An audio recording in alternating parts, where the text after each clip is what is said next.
Coucou mes cornes, j'espère que vous allez toutes très bien. Je vous reviens en fait avec une vidéo où je vais vous présenter l'agenda usage et savoir de sorcière 2023, qui est tout simplement un agenda inspiré du traité des usages et savoirs de sorcière. Vous savez que c'est l'un de mes livres, et si ce n'est mon livre de sorcellerie préféré. Et donc voilà, je vais vous présenter ce livre aujourd'hui. Il vient tout juste d'atterrir dans ma boîte aux lettres, donc on va être vraiment dans une revue, premières impressions, tout ça, tout ça, tout ça. Donc je me permets juste de vous dire que sur ma chaîne principale, il va y avoir une vidéo de récapitulatif de tous les agendas que je vais vous présenter, parce que je vais vous en présenter d'autres. Et à la fin, je vous dirai lequel est mon préféré, lequel je vais utiliser le plus, ou comment je vais les utiliser, tout ça, tout ça, tout ça, tout ça. Je ne sais pas pour le moment parce que je ne les ai pas encore tous reçus. À l'heure où je tourne cette vidéo, on est le 19 août et donc ils ne sont pas tous sortis, même si j'en ai déjà 2, dont celui-ci. Donc premièrement, on va commencer par les premières impressions. Alors déjà, premièrement, on a une très jolie couverture. J'aime beaucoup la couverture, je la trouve très kiki. Elle rappelle très très bien le traité, hein. Je pense que c'était l'idée, c'était vraiment d'avoir ce petit rappel de ce livre qui a fait un carton dans la librairie au point d'être en rupture de stock très très rapidement. On a quand même un agenda assez épais, hein. Franchement, il est assez épais par rapport à mon doigt. Vous voyez que on est sur de l'épaisseur. C'est très sympa. Par contre, bah, dès la couverture, je peux vous dire que malheureusement, la couverture est souple. Donc ça, on a l'habitude avec les livres de la maison d'édition Secret d'Étoiles. Le seul problème, c'est que là, comme il s'agit d'un agenda qui est censé nous suivre toute l'année et qu'on est susceptible d'emmener partout avec nous, bah, en fait, il va vite s'abîmer. Donc c'est vraiment le gros bémol. Par contre, le fait d'être souple lui permet d'avoir un rabat comme ceci. Alors peut-être éventuellement on peut fermer là pour pouvoir avoir des pochettes. Mais en tout cas, voilà, on a un rabat qui nous permet de mettre des informations personnelles. Et on a le même rabat. Et là, ça va être un rappel de symboles des runes, par exemple. Je crois que c'est les runes, ça. Ah non, c'est les planètes, pardon, les éléments. Le pentacle et une roue pour les sigils, donc c'est plutôt pas mal. Et là c'est pareil, on peut tout à fait mettre un peu de scotch et on a une pochette pour le dos, donc c'est plutôt pas mal, mais j'ai peur que l'agenda s'abîme tout au long de l'année, on verra bien. Je vais commencer à ouvrir l'agenda et vous montrer comment ça se présente. C'est canon, hein, c'est vraiment très joli.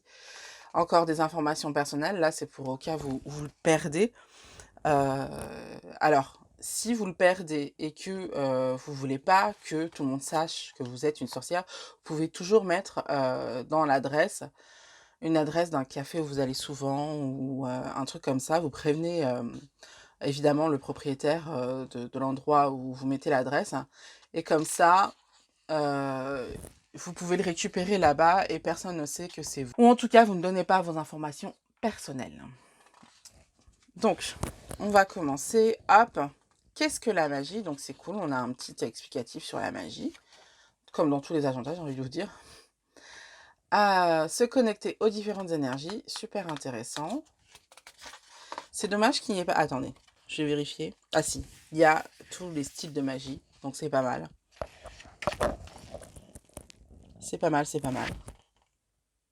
Par contre, c'est dommage, on n'a pas la magie style magie de foyer, magie des fourneaux, tout ça, tout ça. C'est pas grave, hein, c'est pas gravissime. Donc on continue avec la roue sacrée. Enfin, on a la roue de l'année là, donc on nous explique tous les sabbats. Ensuite, on a les éléments, c'est hyper intéressant. On a un tableau des correspondances des éléments, super intéressant.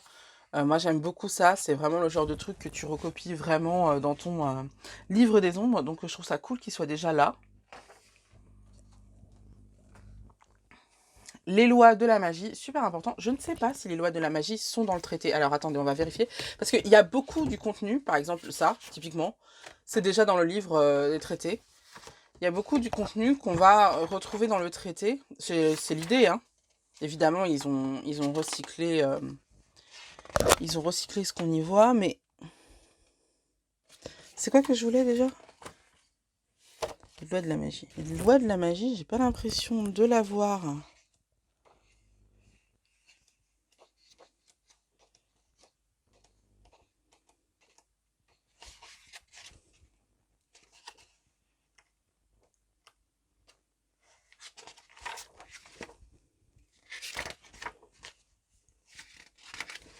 Donc là, on voit qu'on n'est pas du tout dans l'entièreté du texte. On a quelque chose de condensé dans cet agenda-là. On a quelque chose de condensé par rapport à ce qu'on a dans le traité.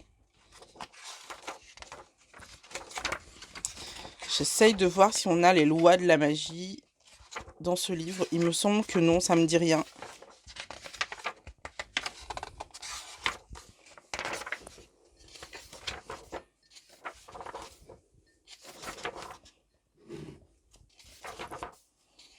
Donc là, vous voyez, on a les correspondants, les éléments et les correspondants. C'est exactement ce que je vous disais. Le tableau qui est là, c'est exactement le même. Les éléments. Non. Non. Non, non, non. Bon, alors tout ça, déjà, les lois de la magie, c'est inédit. Mais je pense que c'est repris à un moment ou à un autre dans le traité, c'est pas possible autrement. On a créé son hôtel, ça existe dans le livre, dans le traité. Réaliser un rituel, bain de purification. Alors, attendez. Bain de purification, est-ce qu'on l'a... Que...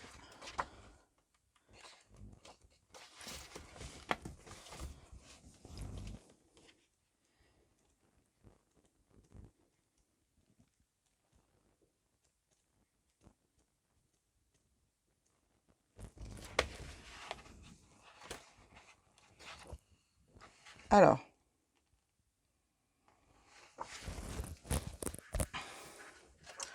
on a créé son hôtel.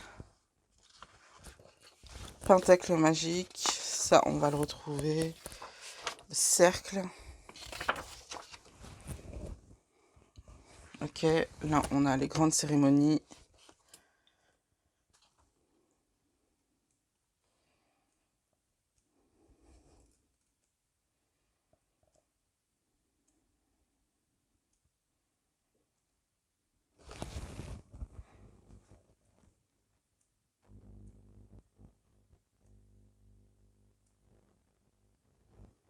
Ah, le bain de purification, on l'a ici. Est-ce que c'est le même exactement? Ouais, c'est le même. C'est le même avec une maquette différente. Donc il y a quand même un travail. Par contre, le réaliser un rituel, c'est à mon avis une... ouais, c'est ça. C'est une abréviation, enfin une simplification de ce qu'on a ici. Donc continuons. Hop, on commence avec le mois de janvier. Et moi, j'adore la vue mensuelle que je trouve très mignonne. Vraiment très jolie. On voit que on a mis vraiment l'accent sur la lune. Et on a vraiment la place d'écrire des petits trucs si on veut faire des rituels, si on veut préparer des rituels ou des trucs comme ça. Par contre, on n'a clairement pas la place de s'organiser vraiment, c'est-à-dire de noter des rendez-vous, des trucs comme ça. Je suis pas sûre de toute façon que cet agenda s'y prête. À vous de voir, mais moi, personnellement, j'utiliserai pas comme ça, c'est sûr et certain, pardon. Donc là, on commence avec les panthéons, et donc là, on a le panthéon masculin, avec les déités masculines, et on a une vue en face de la semaine. Donc on a du lundi jusqu'au jeudi, et je trouve ça très joli comment c'est présenté, j'adore. Je trouve que ça nous laisse suffisamment de place pour pouvoir noter plein de choses super intéressantes. On peut noter ses rendez-vous. Moi, personnellement, c'est pas du tout ce que je veux faire. Je vais pas l'utiliser comme un agenda normal. J'ai plutôt y noter soit mes rêves, soit mes tirages, soit des trucs comme ça, parce que je trouve vraiment sympa comme ça. On a la vue de vendredi à dimanche, où on a beaucoup plus de place. Ce qui peut être intéressant dans le sens où on va faire plutôt nos travaux magiques le week-end parce qu'on a plus le temps, je pense. Maintenant, ça dépend de qui, parce que moi, du coup, je peux le faire quand je veux, il suffit de m'organiser. Mais la plupart des gens, je pense qu'ils le feront plutôt le week-end. Bon, c'est comme ça. Je sais pas si ça vous plaît. Moi, ça me plaît. Ça me déplaît pas, on va dire. Ensuite, on continue sur les divinités féminines. Sur la semaine suivante, on a toujours la même présentation pour la semaine et puis on va nous présenter une plante magique. Alors moi j'adore vraiment comment ils présentent les plantes dans cette collection-là parce qu'on a vraiment le côté botanique qui va se trouver ici. On n'a malheureusement pas les correspondances dans cet ouvrage-là, mais on les a dans le traité. Si vous avez le traité, vous les avez. Et on va avoir les propriétés thérapeutiques, les pouvoirs magiques, et on va nous proposer des travaux magiques à faire avec la plante concernée. Donc je trouve ça vraiment très complet. C'est très intéressant d'avoir aussi le côté botanique pour pouvoir planter son jardin au fur et à mesure. J'espère que c'est... Alors attendez, on va voir au niveau de la plantation au printemps. Ouais. Bon, ça, je trouve ça dommage parce que on nous présente ça en janvier et je pense que ça aurait été peut-être plus intéressant de nous présenter une plante qu'on peut soit planter, soit récolter en janvier. Vous voyez ce que je veux dire? C'est-à-dire que ouais, il manque une corrélation entre le mois dans lequel on est et la plante qu'on nous présente. Est-ce qu'on peut la récolter par contre récolte de juillet à septembre, vous voyez, donc on est toujours tout à fait hors sujet. C'est dommage. C'est mon avis, je pense que ça aurait été plus intéressant de faire comme ça, plutôt de nous présenter du ou je sais pas quoi, qu'on récolte plutôt en janvier. Donc, hop, on passe à la prochaine. Donc, on a la pleine lune en janvier, et donc c'est la lune du loup. Et là, on va avoir un petit rituel à faire pour la lune de janvier. Ce qu'on n'a pas dans le traité, par contre. Ça, là, par contre, je sais que les pleines lunes... je crois qu'il y a un endroit où on nous explique toutes les différentes pleines lunes, où il y a un résumé des différentes pleines lunes, mais il n'y a pas les rituels, il me semble. Attendez, je vais aller dans les rituels, tout simplement. Donc là, on a les sabbats. Ok. Ah, on a les esbats aussi. Ah ouais, pardon. Autant pour moi. Ah bah si, on l'a. Si, si, si. Autant pour moi. On a la vocation de la lune de janvier. Donc voilà.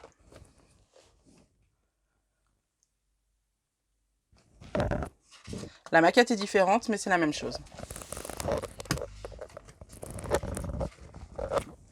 Ensuite, on va avoir les messages de l'univers. Donc, on va avoir plein de petites leçons au fur et à mesure des semaines. C'est hyper intéressant. Et j'aime bien le fait que les semaines soient coupées en deux, ce qui nous permet d'avoir 2 leçons par semaine. Donc, c'est assez sympa. Et à chaque fois, vous voyez que dans les jours, on nous met exactement la phase de la lune. On nous met l'heure du lever de soleil, l'heure du coucher. C'est dommage qu'on ne nous mette pas le signe dans lequel la journée passe. C'est un peu triste, mais je comprends pourquoi. Hein, c'est beaucoup de travail, ça fait un travail d'astrologue en plus. C'est pas forcément le sujet du traité, donc je peux comprendre ça. On passe à l'améthyste en termes de pierre. Donc si j'ai bien compris, dans chaque mois, on va avoir une lune, une pierre, une plante, quelques leçons. Là, on a le pentacle magique, ça également, on l'a dans le livre du traité. Les divinités lunaires, donc vous voyez, on continue la leçon sur les divinités qu'on a commencé en janvier. C'est cool, franchement, c'est cool. Il y a vraiment une continuité. La roue de la vie, avec évidemment le principe des cycles, excusez-moi. Les énergies des jours. Donc, super intéressant, super important pour savoir comment lancer un sort. Hein, ça fait partie des trucs de base. Et donc, on passe au mois de février. Et je ne vais pas tout vous montrer le reste parce que j'aimerais que vous ayez des surprises. On va continuer comme ça. On va prendre des trucs au hasard. L'intuition. J'ai vu qu'on a aussi, y a aussi des mois où on a une leçon sur un animal. Donc je trouve ça hyper intéressant qu'on nous propose une plante, une pierre et un animal dans chaque mois. En tout cas, pas dans chaque mois, mais dans la plupart des mois. Je trouve ça très très très intéressant. Et évidemment, on a les sabbats, hein. On a commencé en janvier, donc on n'a pas de sabbat. Attendez, on va faire février comme ça. On va voir qu'il y a des sabbats. Donc, je vais passer direct. Imbolc, voilà, tout de suite. Et évidemment, Imbolc nous renvoie,